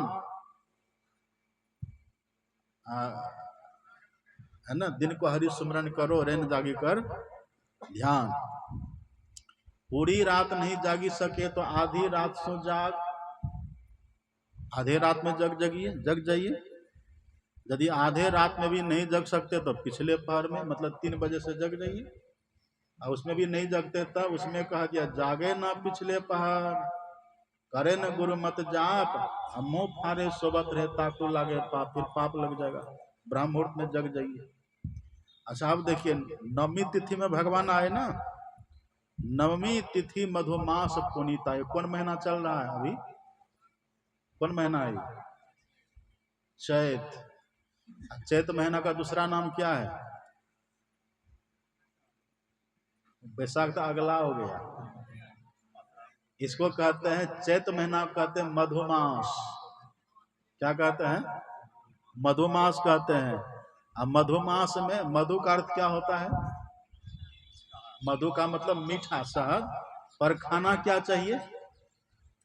ये सब मधुमास में मीठा कभी नहीं खाना चाहिए। मधुमास में यदि मीठा खाइएगा ना तो डायबिटीज आपको एकदम जंप करेगा। यदि 1 महीना तक आप नीम का पत्ता चबा लीजिए, 1 महीना तक नीम का पत्ता खा लीजिए, तो साल भर के लिए आप शुगर फ्री। जो स्वस्थ है उसके लिए कह रहे हैं, जो स्वस्थ है। अब जिनको पहले से शुगर पकड़ लिया उनकी तो बात अलग है, उनको तो दवा खाना पड़ेगा। लेकिन जो अभी स्वस्थ है ना, 1 महीना तक मीठा खाना छोड़ दीजिए, रोज नीम का पत्ता खाइए। अपने सदगुरु महाराज जी का नियम था, और सदगुरु महाराज जी नीम को कहते थे चैत की मिठाई। चैत की मिठाई कहते थे नीम के पत्ता को, रोज खाते थे 1 महीना तक। इसलिए अपने सदगुरु महाराज जी को शुगर कभी नहीं हुआ, कभी नहीं। उनको तो, उनकी तो बात ही अलग है। ईश्वर को कोई रोग होता है, परमात्मा को कोई रोग होता है। लेकिन एक बात कहने की, समझने की है, 1 महीना तक जो अभी से खा लेंगे ना नीम का पत्ता, हम बोल रहे हम ही नहीं खाते हैं, कोई देते ही नहीं ला करके। तो हम लोग को तो जैसे आपके गाँव में हम आए तो आपको खुदे खाना चाहिए और हमको भी ला के देते, कभी पूछते ही नहीं है। आसपास में कहीं नीम का पेड़ दिखता भी नहीं है। एकदम संकल्प कर लीजिए कि पूरे चैत महीना में हमको नीम का पत्ता रोज खाना है, खाली पेट। रोज खाइए, खाली पेट नहीं भी तो जब भी मौका लगे दिन भर में एक बार जरूर खाइए। तो नाम है मधुमास, पर खाते हैं नीम।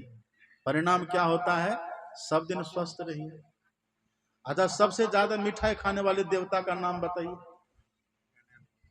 गणेश भगवान। उनको लड्डू का भोग ही लगता है। लड्डुअन के भोग लगे संत करे सेवा, है ना। कभी गणेश जी को शुगर पकड़ा सुने हैं? कभी गणेश भगवान को डायबिटीज का रोग हुआ सोने? कभी क्यों नहीं हुआ? उनका बैलेंस है, जितना मिठाई खाते उतना जामुन भी खाते हैं वो। जम्बू फल भक्षणम, जम्बू जामुन बहुत खाते हैं गणेश जी महाराज। फल में गणेश जी को जामुन पसंद है। अब मिठाई तो सब खाते हैं, कभी उनको शुगर नहीं पकड़ा। क्यों? क्योंकि उनका बैलेंस है, मिठाई भी खाएंगे और जामुन भी खाएंगे। आप जामुन भी खाइए और नीम का पत्ता भी खाइए, तो बैलेंस बना रहेगा। न कभी नीम का पत्ता खाइए और न कभी जामुन खाइए। आपको जामुन के लिए पता है, आप भोजन करते हैं ना, यदा कदा कभी न कभी कोई न कोई बाल पेट में चला ही जाता है, जाने न जाने। वो बाल भीतर में जा करके पचता नहीं है, लेकिन एक जामुन खा लीजिए आप, वो बाल पच जाएगा आपका, है ना खासियत। जामुन का फल भी शुगर का सबसे बढ़िया दवाई। ये मधुमास, भगवान ने कहा हम ये मधुमास में आएंगे। नवमी तिथि, नवमी तिथि मधुमास पुनीता, शुक्ल पक्ष अभिजित हरिप्रीता, मध्य दिवस अति शीत न घामा, सकल लोकदायक विश्रामा। भगवान राम कब आए थे? कल के ही दिन में भगवान दिन के 12 बजे आए थे। अच्छा, 12 बजे क्यों आए थे भगवान? 12 बजे आने का मतलब क्या था? अब देखिएगा, जब घड़ी में 12 बजता उस समय देखिएगा क्या घटना घटित होती है। जैसे 12 बजेगा ना, मोबाइल में मत देखिए, उसमें देखिएगा जो दीवाल घड़ी होती है उसमें देखिएगा, जैसे 12 बजेगा तो 3 सुइयां होती है ना, घंटा मिनट सेकंड। जैसे 12 बजेगा ना तो तीनों सुई एक जगह पर हो जाती है। देखे आप, तीनों सुई एक जगह पर हो जाएगी। घंटा मिनट सेकंड ये तीनों एक जगह पर जब होता है तभी 12 बजता है। या ऐसा भी आप बोल सकते हैं, जैसे 12 बजता है तो तीनों सुई एक जगह पर होती है, और जैसे तीनों सुई एक जगह पर होती है ना, वैसे भगवान प्रकट हो जाते हैं। इसका मतलब क्या हुआ? आप पढ़िएगा, रामचरित्र मानस में पढ़िएगा, यहां तो है भगवान राम के लिए लिखा हुआ है मध्य दिवस मतलब 12 बजे, और कृष्ण भगवान के लिए लिखा हुआ है निशिथे तम उद्भूते जाय माने जनार्दने। निशिथे, निश्चित, निश्चित कहते रात के 12 बजे को, मध्य दिवस कहते दिन के 12 बजे को। तो राम भगवान आए हैं दिन के 12 बजे और कृष्ण भगवान आए हैं रात के 12 बजे। आप और भी पढ़िएगा, जितने भगवान अपने यहाँ आए हैं ना, अवतार लिए हैं ना, तो प्राय सबके सब 12 बजे, लगभग, एक आध इधर उधर हो, प्राय सब 12 बजे। नृसिंह भगवान भी दिन के 12 बजे, वराह भगवान भी दिन के 12 बजे, सब 12 बजे आते हैं। अब 12 बजे का मतलब जब तीनों सुई एक जगह पर हो। अब तीनों सुई एक जगह पर रहने का भाव क्या है? इसका भाव क्या है? जिनके जीवन में तीनों सुई एक जगह पर हो जाएगी ना, उसी के जीवन में भगवान का दर्शन उनको होता है। तो घड़ी लेकर घूमते रहिएगा। ये तीनों सुई का मतलब क्या है? देखिए, घंटा मिनट सेकंड, 3 सुई है ना, मन वचन कर्म, ये तीनों जिनका एक हो जाएगा, जिस दिन जहां रहेंगे आप वहीं उसी दिन भगवान प्रकट हो जाएंगे आपके सामने। जहां रहिएगा, जहां जब जो, जिनके जीवन में तीनों बातें हो जाएगी, मन वचन कर्म एक हो जाएगा ना, उसी दिन भगवान प्रकट हो जाएंगे। अच्छा, एक का भाव क्या होता है? एक किसको कहते हैं? एक का मतलब तो वन, ये जानते हैं ना, एक। और एक का अर्थ होता है सम। एक का मतलब सम, मतलब क्या हुआ? जब हमारा मन वचन और कर्म सम हो जाएगा। सम, इसका भी कई भाव है। एक भाव ये है कि कि हम जो मन से सोचेंगे वही मुंह से बोलेंगे और वही करेंगे। ऐसा जिस दिन हम हो जाएंगे ना, उसी दिन हमको जहां रहेंगे वहीं पर भगवान का दर्शन हो जाएगा। बस शर्त इतना ही है, जो मन में हो वही बोलिए वही करिए। अब आप मिला करके देखिए, वैसा है हम लोग अभी है वैसा? यदि मन की सब बात कहने लग जाइएगा ना तो मुंह कान लाल कर देगा लोग मार मार करके। कहिए, है ना सच बात? कितने तरह का गुनावन मन में आता है। किसी के जेब में देख लिए गड्डी नोट का, तो क्या होगा मन में, आप विचार करिए, ओह इतना मेरे पास भी होता। यदि इधर उधर नजर हो तो उसको लेने का भी मन करेगा। कितना तो लेके 9 2 11 हो भी जाते हैं, होते हैं कि नहीं? और सत्संग में भी ये सब घटना घटित होती है। अपना जूता चप्पल जैसे तैसे फूटा पराना पहन करके आ जाते हैं, और जब चलने लगेंगे तो बढ़िया चप्पल ढूंढते हैं कौन है, बढ़िया चप्पल पहन करके तब यहाँ से चलते हैं कि नहीं? देखिए, ये सब बात मन की कहिएगा, सबको बोला जाएगा ऐसा बात? इन करते हैं क्या, बोलते हैं क्या? छाट छाट करके बढ़िया बढ़िया बात बोलते हैं, और करते हैं क्या? छाट छाट करके बढ़िया बढ़िया काम करते हैं। जिस दिन मन की सब बातों को आप कह दीजिए, वैसा ही करने लग जाइए, उसी दिन समझे कि सम हो गया। एक महात्मा गांधी अपनी आत्मकथा लिख दिए, उस पर कितना वितंडावाद खड़ा हो गया है। महात्मा गांधी ऐसे थे ऐसे थे, लोग कहते हैं कि नहीं? वो सच सच लिख दिया आत्मकथा में, पढ़िए महात्मा गांधी का। वो तो ये तो एक नमूना है, उदाहरण है। ये मन में क्या क्या चलता है। मन नहीं पकड़ा जय बहादुर जवान है, करत रहे खुरखुंद बड़ा शैतान है, ऐसा यार हरि बसत इस हलक में, अरे हारे पलटो उड़ता को 1000 पंख बिनु पलक में। तभी तो अपने सदगुरु महाराज जी कहते हैं, आओ बीरो मर्द बनो अब जेल तुम्हें तजना होगा, मन निग्रह के समर क्षेत्र में सन्मुख धीर। कहते हैं ना, क्यों कहते हैं? ये मन वचन और कर्म तीनों की एकता, ये कहां जाकर के होगी, कब होगी? ये तब होता है जब अपने भीतर में कोई नादानुसंधान की साधना करे और उसमें सफल हो जाए। बस यही एक इसका उपाय है। जो नाद साधना करके सफल हो गए ना, अब उनके मन वचन कर्म में एकता हो जाएगी।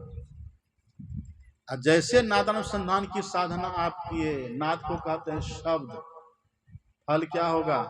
शब्द गहियो जीव संशय नाही, साहब भयो तेरो संग। ये देखिए, सार शब्द ध्वनि संग सुरत हो अकह में लीनी, अध्वनि अशब्द अनाम परम पद गति की भीनी, द्वैत द्वंद्व सो रहित सो प्रभु पद पाई के, अरे हारे में ही सुरत न लौटई बहुरी न जन्मई आई के। द्वैत द्वंद्व सो रहित सो प्रभु पद पाई के। कब? सार शब्द ध्वनि संग सुरत हो, जब हमारी सुरत सार शब्द के संग हो जाएगी तब। और इसी को कहते हैं सुरत शब्द योग की साधना। ये साधना यदि कोई करे तब। अच्छा, ये साधना होने से करने से होगा क्या? सार शब्द की साधना करने से मन मर जाता है। मन तो अनहदनाथ के ध्यान से ही मर जाता है। जब से अनहद घोर सुनी, इंद्री थकित गलित मन हुआ, आशा सकल भुनी, चित्त स्थिर चंचल मन थाका, पांचों का बलहारा, चरण दास कृपा सुसाजो करम भरम भयो छारा। सब खत्म हो जाता है। शब्द खोजी मन बस करे, सहज जोग है ये, सत शब्द निज सार है, यह तो झूठी दे। ये शब्द की साधना। पर शब्द की साधना कौन करेंगे? शब्द की साधना वो करेंगे जो अपने भीतर में पहले दिव्य दृष्टि प्राप्त कर लेंगे, वो कर पाएंगे। गुरु भेद धरी धरी, दिव्य दृष्टि करी करी, तीन बंद बंद करी, भजो नाम सोई। जो दिव्य दृष्टि पहले अपने भीतर में प्राप्त कर ली। दिव्य दृष्टि कब मिलेगी? प्रकाश में जाने से दिव्य दृष्टि की प्राप्ति हो जाती है। अभी तो हम लोग के पास जो दृष्टि है ना, ये थोड़ा बहुत ज्ञान करती है। सबके मन की बात कोई जानते हैं? नहीं जानते। हमारे पीछे पीठ पीछे क्या हम जानते हैं? ना हम जानते ना आप जानते हैं। लेकिन जो सबके मन की बात को जानने लगे, जिनके लिए स्थूल आवरण पर्दा न रहे, एकदम बेपर्द जो दिखे देखे सब, ऐसे ऐसी दिव्य दृष्टि होती है। दिव्य दृष्टि जिनको मिल जाती है ना, उसी को अपने भीतर में उस शब्द की प्राप्ति होती है, जो शब्द की प्राप्ति से जीवन में समता आती है। अभी तो भगवान ने कहा था ना, सातम सम मोहि मैं जग देखा, मौते संत अधिक करी लेखा। वो समता की बात। और समता मतलब मन वचन कर्म में एकता। अब प्रकाश का दर्शन उनको होता है जो अपने भीतर में बिंदु को देखे। और जो बिंदु को देख लेते हैं ना, उनकी 10 इंद्रियां छूट जाती हैं। 5 कर्म की 5 ज्ञान के 10 इंद्रियां छूट गई। बिंदु के दर्शन करते ही ये 10 इंद्रियों से हम छूट जाते हैं। और नाद सुनते ही अंतःकरण से भी छूट जाते हैं, अकेले हम हो जाते हैं। प्रभा शून्यम मनः शून्यम बुद्धि शून्यम चिदात्मकम अतद व्यावृत्ति रूपो सो समाधिर मुनि भाविता। मन भी खत्म, बुद्धि भी खत्म, अहंकार भी खत्म, चित्त भी खत्म, प्रकाश से भी निकल गए। अब वो जो अवस्था है उसी को कहते सम अवस्था। वहां जाकर के ईश्वर का बोध होता है। इसलिए जो भी भगवान अपने आप प्रकट होते हैं ना, 12 बजे एक ये शिक्षा देते हैं कि ऐसा हमको बनना चाहिए। इसलिए नवमी तिथि, नवमी तिथि इसकी बड़ी महिमा है। अच्छा, भगवान नवमी तिथि में इसका भाव क्या है? तुलसी राम स्नेह कर छारी सकल उपचार, जैसे घटे न अंक न के लिखे पहाड़। अब नौका नौका पहाड़ लिखिएगा तो कभी घटेगा बढ़ेगा? वो नौका 9 9 दूनी 18 1 8 9 9 3 27 2 7 9 9 चौके 36 3 6 9 9 5 45 4 5 9 9 7 63 6 3 9 9 8 72 7 2 9 9 81 8 1 9 9 10 90 9 0 9। देख रहे हैं ना, पूर्ण। मतलब परमात्मा जब भी किसी को मिलते पूर्ण मिलते हैं। यानी कि कबीर साहब को दूसरे परमात्मा मिले, गुरु महाराज जी को दूसरे परमात्मा मिले, ऐसा नहीं होता। तुलसीदास जी को दूसरे मिले, सूरदास जी को दूसरे मिले, ऐसे नहीं। परमात्मा पूर्ण है, एक है, और सबको उन्हीं का दर्शन होता है। पर तरीका यह है कि हमारे जीवन में ये नवमी तिथि हो और नवधा भक्ति हो। इसकी पूरी व्याख्या आप अपराह्न काल में नवधा भक्ति के माध्यम से सुनिएगा।